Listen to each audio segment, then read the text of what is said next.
ආයුබෝවන්. අද අපි කතා කරන්න යන්නේ අලි ගැන. ලංකාවේ අපිට අලි කිව්වම ගොඩාක් දේවල් මතක් වෙනවා. විශේෂයෙන්ම අපේ පෙරහැර, දළදා කරඬුව වැඩමවීම, සංචාරකයෝ ආකර්ෂණය කරගත් අලි රංචු, ඒ වගේම ගොවීන්ගේ වගාවන් වලට හානි කරන වනාලීන්, දුම්රිය ගැටිලා මිය යන අලීන්, අලි මිනිස් ගැටුම හේතුවෙන් මිය යන අලි, ඒ වගේම අතීතයට ගියොත් නැදුන්ගමුවේ ඇතා, මහනුවර දළදා මාලිගාවේ රාජා ඇතා, පනාමුරේ ඇතා, රජකාලේ ගත්තොත් මංගලහස්ති රාජයා, කඩොල් ඇතා, මෙන්න මේ වගේ ගොඩාක් දේවල් අපේ මතකයට එනවා. මේ කොහොම වුණත් අලි කියන්නේ පරිස්සම් කරගත යුතු වටිනා සම්පතක්. එහෙමනම් අද අපි කතා කරන්න යන්නේ ලංකාවේ විතරක් නෙමෙයි මුළු ලෝකයේම ඉන්න අලි පිළිබඳව.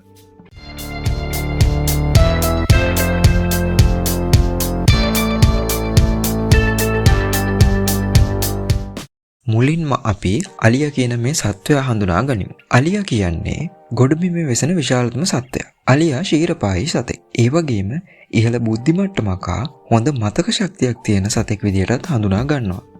අලින්ගේ තියෙන සුවිශේෂම අවයවය වෙන්නේ හොඬවැල. ඒ වගේම අලින්ගේ විශාල කන් දෙකත් විශේෂ වෙනවා.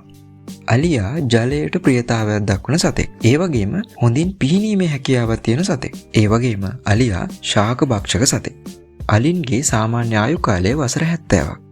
ඇතැම් අලීන්ට දල යුගලක් වර්ධනය වෙනවා. ඒ විදියට දල යුගලක් සහිත අලියා හඳුන්වන්නේ ඇතා ලෙසයි. අලියාගේ ගැහැණු සතා කෙනර ලෙසත්, ඇතාගේ ගැහැණු සතා ඇතින්න ලෙසත් හඳුන්වනවා.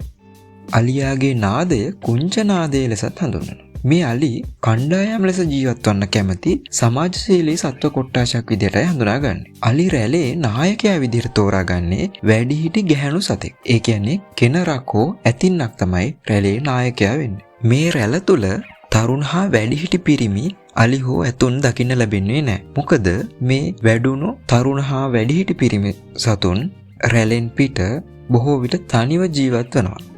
මේ අලින්ගේ පැටව බිහි කිරීමේ ගර්භාෂ කාලය මාස 22ක් වගේ විශාල කාලයක් වෙනවා. එහෙනම් දැන් අපි බලමු ලෝකයේ දැනට ඉන්න අලි විශේෂ ගැන. ලෝකයේ අලි විශේෂ 3ක් දකින්න ලැබෙනවා. 1. අප්‍රිකානු සැවානා අලියා. 2. අප්‍රිකානු වනාන්තර අලියා. 3. ආසියානු අලියා. දැන් මේ එක් අලි විශේෂ ගැන සරලව හඳුනා ගනිමු.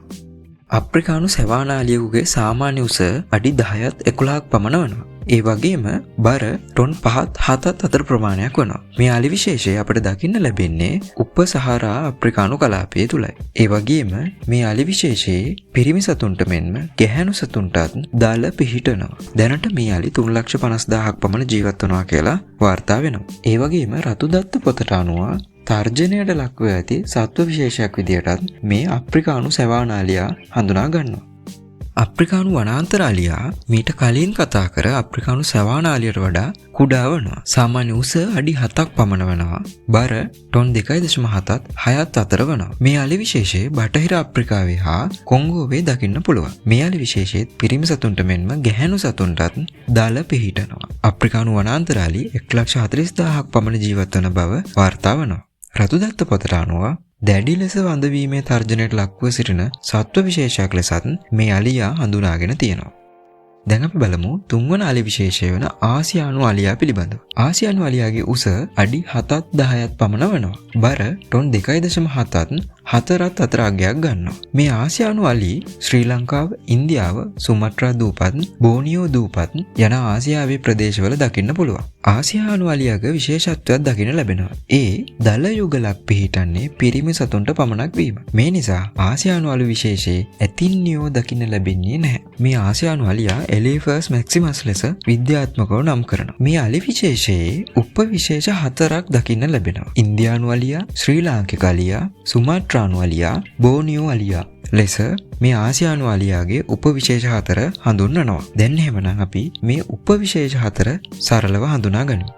ඉන්දියානු අලියා ඉන්දියාවේදී තමයි දැක ගන්න ලැබෙන්නේ. ඉන්දියාවට අමතරව නේපාලය, බංග්ලාදේශය, භූතානය, මියන්මාරය, තායිලන්තය, මැලේසියාව, ලාओසය, කාම්බෝජය, වියට්නාමය වගේම සුළු වශයෙන් චීනයේද දකින්න ලැබෙනවා. ඉන්දියානු අලි 27,000ක් පමණ ජීවත් වෙනවා කියලා වාර්තා වෙනවා. රතුදත්ත පොතට අනුව මේ අලි විශේෂය තර්ජනයට ලක් වූ සත්ව විශේෂයක් විදිහටයි හඳුනාගන්නේ.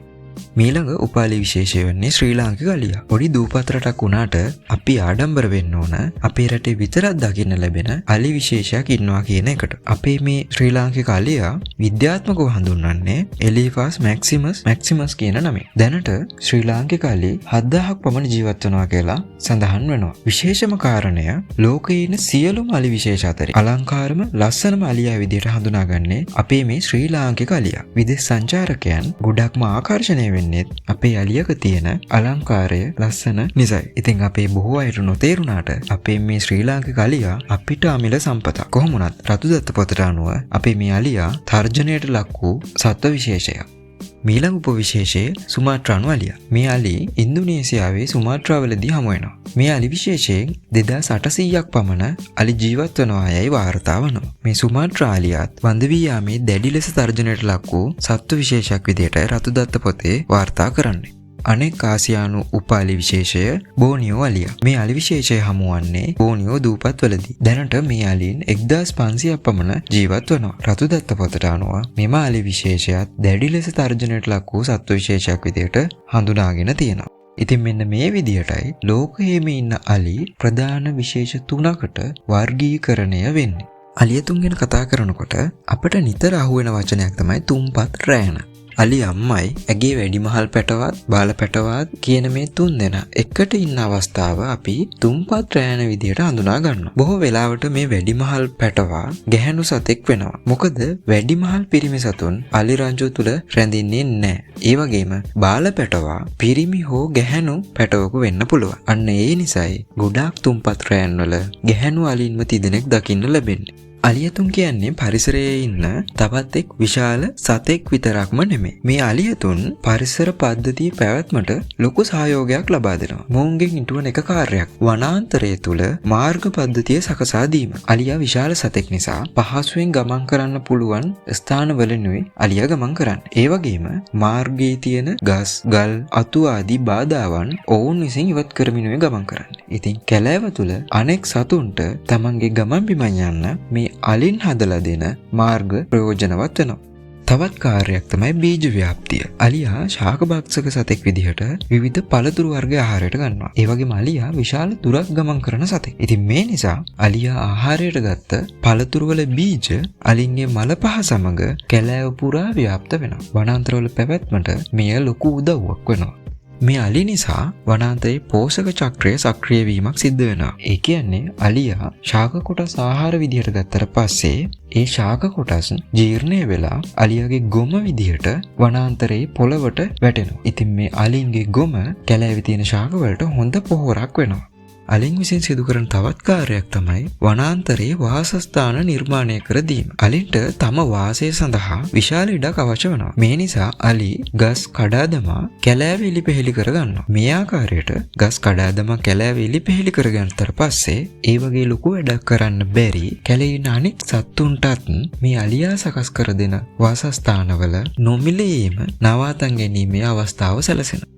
ඉතින් අලියා කියන්නේ පරිසර පද්ධතියට වගේම සමස්ත ලෝකයටත් සම්පතක්. ඒ වගේම ශ්‍රී ලාංකික අලියාත් අපිටම ආවේනික අලි විශේෂයක් නිසා ශ්‍රී ලංකාවට සම්පතක් වෙනවා. මේ ආවේනික අලියා රැක ගැනීම අපි හැමෝගෙම වගකීමක් කියලාත් මතක් කරනවා.